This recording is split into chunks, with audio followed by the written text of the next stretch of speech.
जय मसीह की। फिर से आपका स्वागत है भक्ति वचन पर। रोमियो का अध्ययन कर रहे हैं, 5 का तीसरा दिन है और आज हम एक अपूर्व, अभूतपूर्व, जबरदस्त अंश को देखने वाले हैं। रोमियो 5, 8 से 11। यह ऐसे वचन है, ऐसी बात है जिसको आप सुनो और समझो तो आपका दिन बन जाए। दिन क्या, सप्ताह बन जाए, महीना बन जाए, साल बन जाए, जिंदगी बन जाए। सुनिए रोमियो 5, 8 से 11। क्योंकि जब हम निर्बल ही थे तो मसीह ठीक समय पर भक्तिहीनों के लिए मरा। किसी धर्मी जन के लिए कोई मरे यह तो दुर्लभ है, परंतु हो सकता है किसी भले मनुष्य के लिए कोई मरने का भी साहस करे। परंतु परमेश्वर हम पर अपने प्रेम की भलाई इस रीति से प्रकट करता है कि जब हम पापी ही थे तभी मसीह हमारे लिए मरा। अतः जबकि हम अब उसके लहू के कारण धर्मी ठहरे तो उसके द्वारा परमेश्वर के क्रोध से क्यों ना बचेंगे। क्योंकि बैरी होने की दशा में उसके पुत्र की मृत्यु के द्वारा हमारा मेल परमेश्वर के साथ हुआ, तो फिर मेल हो जाने पर उसके जीवन के कारण हम उद्धार क्यों ना पाएंगे। केवल यही नहीं, परंतु हम अपने प्रभु यीशु मसीह के द्वारा, इसके द्वारा हमारा मेल हुआ है, परमेश्वर में आनंदित होते हैं। इन आयतों का केंद्र बिंदु, फोकल पॉइंट है यीशु मरा। मसीह मरा ठीक समय पर। मसीह तब मरा जब हम निर्बल थे। परमेश्वर का प्रेम प्रदर्शित करने के लिए यीशु ने अपनी जान दी और बिल्कुल सही समय पर दी। यह इतिहास है। अब मुझे परमेश्वर की नजरों से तो इतिहास को पूरी तरह से देखना नहीं आता, ना समझ में आता है। इतनी काबिलियत मुझ में नहीं है, मुझ में पर किसी में भी नहीं है।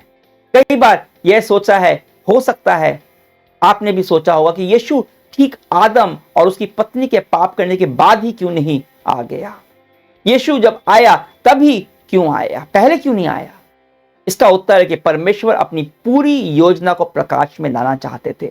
अगर आप पुराने नियम को ध्यान से देखोगे और उसे समझोगे तो आप पाओगे कि परमेश्वर यह दिखा रहे थे कि वो सब कौन से तरीके हैं, कौन से उपाय हैं जिससे आप उद्धार नहीं पा सकते, मोक्ष नहीं पा सकते। उद्धार का मतलब होता है अपने पाप और उसके परिणाम से बचकर वापस परमेश्वर के साथ आपका रिश्ता हो जाना। और पुराना नियम हमें वो चीजें दिखाता है जो काम नहीं करती। कई लोगों को लगता है कि जितने भी बुरे लोग हैं सबको खत्म कर दो, सबके खत्म कर दो और फिर अच्छे अच्छे लोगों से दुनिया को चलाओ। अच्छी नस्ल, अच्छे लोग पैदा करेंगे और दुनिया अच्छी हो जाएगी। हिटलर ने ऐसा ही करने की कोशिश की थी। परमेश्वर ने यह करके दिखा दिया, यह काम नहीं करता। केवल एक परिवार जो परमेश्वर की नजरों में धार्मिक था, ठीक ठाक था, उसे बचाया परमेश्वर ने। बाकी दुनिया को बाढ़ में परमेश्वर ने नष्ट कर दिया। नतीजा, ठीक उसके बाद नूह अंगूर की शराब पी लेता है और उसे होश भी नहीं रहता और वो नग्न होकर सो जाता है। कुछ सालों के बाद दुनिया फिर वापस है वैसी की वैसी हो गई। यह आइडिया तो काम नहीं किया। और फिर कुछ लोग हैं जो सोचते हैं कि अगर सब कुछ हम ध्यान पूर्वक करेंगे, समझ के, परमेश्वर अगर हमें छोटी छोटी बातों को बता दे, अगर उसे हम पूरा ध्यान से पूरा करेंगे, ध्यान आराम से उसको, हम तब तो गलती नहीं होगी, तो कोई गलती नहीं होगी। यह तो और भी ज्यादा मुश्किल निकला। परमेश्वर ने लोगों के एक छोटे समूह को अपनी व्यवस्था दी, छोटी छोटी बातों को भी बताया, यह करो, यह मत करो। कुछ फायदा हुआ? बिल्कुल भी नहीं। इस व्यवस्था ने केवल हमें यह बताया कि हम परमेश्वर के मापदंड पर कभी भी खड़े नहीं उतर सकते। यह कुछ ऐसा है जैसे एक बौना आदमी उछल कर हाई जंप का वर्ल्ड रिकॉर्ड तोड़ने की कोशिश कर रहा है। अरे यह काम नहीं करता। पूरी दुनिया अभी भी इस तरीके के पीछे पड़ी हुई। अगर परमेश्वर के नियम नहीं तो खुद के नियम बना लो। मजहब, इसको मजहब बोलते हैं, धर्म बोलते हैं। कोई भी मजहब आपको आपस में लड़वा सकता है, उद्धार नहीं दे सकता। अब कुछ लोग ऐसे भी हैं, मैं भी उनमें से एक ही था। उन्हें लगता है कि अगर परमेश्वर की प्रेम की अनुभूति मेरे साथ हमेशा रहे, उसकी उपस्थिति का एहसास मुझे अगर हर समय रहे, तो मैं कभी भी गलत नहीं करूंगा। परमेश्वर ने इज़राइल के लिए ही किया। परमेश्वर ने उन्हें अपना बनाया, उन्होंने अपना बनाया, जैसे कि एक पति पत्नी को अपनाता है, अपना बनाता है। नतीजा क्या हुआ? बेवफाई। क्योंकि यही हमारी फितरत है, बेवफाई। क्योंकि हमारे दिल परमेश्वर से कोसों दूर हैं, परमेश्वर की तरफ है ही नहीं। यह हमारी पापी प्रकृति की विडंबना है और इसलिए हमें एक उद्धारकर्ता की, मसीहा की जरूरत है। इसलिए ठीक समय जब दुनिया मसीहा के लिए तैयार थी, यीशु आया। और दुनिया में ही नहीं, यह उससे ज्यादा व्यक्तिगत है। आपने जब यीशु के बारे में सुना, उसे उद्धारकर्ता आपने स्वीकार किया, ग्रहण किया, वह आपके लिए सही समय था। फर्क नहीं पड़ता कि आप जवान थे या थोड़े से आपके बाल सफेद हो गए थे। परमेश्वर ठीक समय पर आपको यीशु के पास लेकर आया। आपने उसे स्वीकारा या फिर नकारा, यह अलग बात है, पर परमेश्वर ने आपका परिचय यीशु मसीह से बिल्कुल सही समय पर कराया। यह आयतें हमें यह भी याद दिलाती हैं कि जब हम निर्बल ही थे, तब यीशु हमारे लिए मरा। इन आयतों में 4 विवरण हैं उन लोगों के बारे में जिनके लिए वह मरा, मतलब हमारे बारे में। 8वीं आयत में लिखा है, जब हम पापी ही थे तभी मसीह हमारे लिए मर गया। 6ठे आयत में यीशु भक्तिहीनों के लिए मरा। 10वीं आयत में हम परमेश्वर के बैरी थे, मतलब उसके शत्रु थे। और यहां 6ठे में हम निर्बल थे।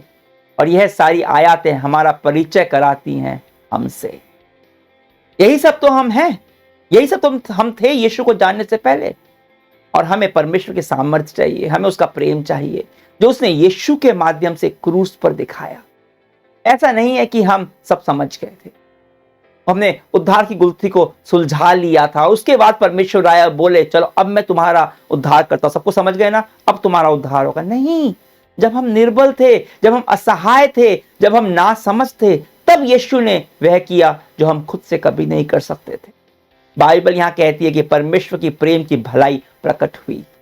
परमेश्वर का प्रेम ऐसे स्थान पर प्रकट हुआ जो असंभव जान पड़ता है, क्रूस पर। क्रूस मनुष्य के द्वारा इजाद किया यातना का क्रूरतम उपकरण था। वहां परमेश्वर ने अपना प्रेम उड़ेल दिया। यह एक ऐसा प्रेम है जो पहला कदम लेता है जब हम पापी ही थे। परमेश्वर ने पहला कदम लिया, उसने हमारे लिए इंतजार नहीं किया कि हम उसकी तरफ कदम बढ़ाएंगे। जब हम पापी थे, भक्तहीन थे, निर्बल थे, उसके दुश्मन थे, उसने पहला कदम बढ़ाया। और यह शास्त्रांश हमें परमेश्वर का प्रेम ही नहीं, उसके बलिदान पूर्वक प्रेम की याद दिलाता है। जिस तरह से यीशु ने खुद को क्रूस पर न्यौछावर कर दिया, वह इंसानी समझ के परे है। यीशु की क्रूस पर यातना केवल शारीरिक नहीं थी, शारीरिक रूप से तो वह तड़पा ही, पर उसकी यातना भावनात्मक और आत्मिक भी थी। उसके हाथ और पैरों में कील ठोक कर उसे लटका दिया गया। उसकी वेदना का दर्द, क्रूस पर ठीक से सांस न लेने के कारण जो तकलीफ उसके साथ हुई, और उसके बाद भावनात्मक पीड़ा। जिन लोगों के लिए वह जान दे रहा था, वही उसे क्रूस के नीचे खड़े होकर उसका मजाक बना रहे थे, उसकी खिल्ली उड़ा रहे थे, उसको अपमानित कर रहे थे। भावनात्मक पीड़ा, शारीरिक पीड़ा, क्या आप इसकी कल्पना कर सकते हैं? अगर आप माता पिता हैं और आप ही की संतान जिसके लिए आप सब कुछ कर रहे हैं, वही आपको नकारती, अस्वीकारती है, कितना बुरा लगता है। और फिर यीशु की आत्मिक यातना। क्रूस पर यीशु ने कहा, परमेश्वर, हे मेरे परमेश्वर, तूने मुझे क्यों छोड़ दिया? यह शब्द उसकी आत्मिक वेदना को दर्शाते हैं। यह बताते हैं किस तरह से उसके ऊपर मनुष्यत्व के सारे पाप डाल दिए गए, एक एक पाप जिसकी कल्पना भी आप और मैं नहीं कर सकते। हर तरह के शोषण जो मनुष्य ने किया है, वो खून, वो बलात्कार, घृणा, द्वेष, सब कुछ यीशु के ऊपर डाल दिए गए। वह उन अपराधों को सजा भुगतता रहा जिनसे वह अनजान था।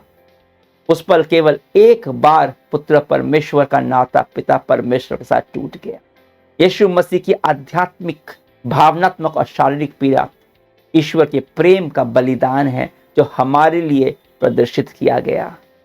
पूरी दुनिया के देखने के लिए, पूरे इतिहास के लिए यीशु मसीह ने क्रूस पर दिखाया गया। यह केवल बलिदान करने वाला प्रेम ही नहीं, पर यह भरपूर है और उदार है, जनरस है, हमारी कल्पना के परे है।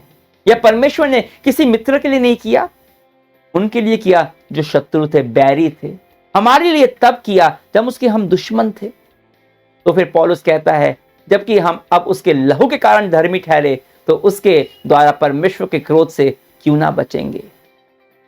जब हम धर्मी नहीं थे, जब हम उसके अपराधी थे, दोषी थे, उस समय जब उसने हमारे लिए अपना लहू बहा दिया, तो जब आज हम उसके लहू के कारण धर्मी ठहरे हैं, निर्दोष ठहरे हैं, जब हमारा उसके साथ मेल है, उसके साथ शांति है, उसके पास हमारी पहुंच है, हम उसके मित्र हैं, उसकी संतान हैं, तो वह हमें अपने क्रोध से क्यों नहीं बचाएगा। हो सकता है आपके पास थोड़ा सा धन है या फिर बहुत सारा धन, यह सब वैसे भी परमेश्वर की आशीष नहीं है। परमेश्वर की असली आशीष है शांति, आनंद, आशा, महत्व, जीवन में महत्व, इस जीवन में भी और जीवन के बाद भी। यह रोमियो का 5वां अध्याय शुरू ही होता है परमेश्वर के साथ शांति, उसके साथ मेल को लेकर, जो आज हमारे पास है, क्योंकि परमेश्वर ने अपना प्रेम प्रदर्शित किया है। यीशु मसीह के द्वारा उसने आपकी तरफ पहला कदम लिया, उसने अपना बलिदान दिया, उसने भरपूरी से उमड़ता हुआ बेशुमार प्यार किया आपसे, और हम सारी अच्छी चीजों की, आशीषों की प्रत्याशा कर सकते हैं। इसी प्रत्याशा के साथ उससे कुछ क्षण प्रार्थना में बात करते हैं। पर पहले, अगर आपने परमेश्वर के प्रेम को, उसके बलिदान वाले बेशुमार वाले प्यार को, उस पहला कदम लेने वाले प्रेम को अपने दिल से नहीं स्वीकारा है, तो अभी आपके पास अवसर है। फिर आप विश्वास से परमेश्वर की सारी आशीषों की अपेक्षा कर सकते हैं। तो अभी अपने दिल में मेरे साथ कहिए, यीशु मसीह, उन सारे समय के लिए मैं माफी मांगता हूं जब मैंने इस बात पर ध्यान नहीं दिया कि तेरे साथ हमारी शांति है, तुम उसे प्रेम करता है, और सारी आशीषों की आशा हम कर सकते हैं। पर इस आशा को मैं जीवन में इस जगत की छोटी छोटी चिंताओं को लेकर मैं अक्सर विचलित हो जाता हूं। मेरी मदद कर उस आशा को अपने दिल में रखकर जीवन जीने की, विश्वास के साथ, भरोसे के साथ, क्योंकि मैंने तेरे प्रेम को पहचाना है और उसे जाना है। यीशु, तेरे नाम से प्रार्थना करता हूं, आमीन।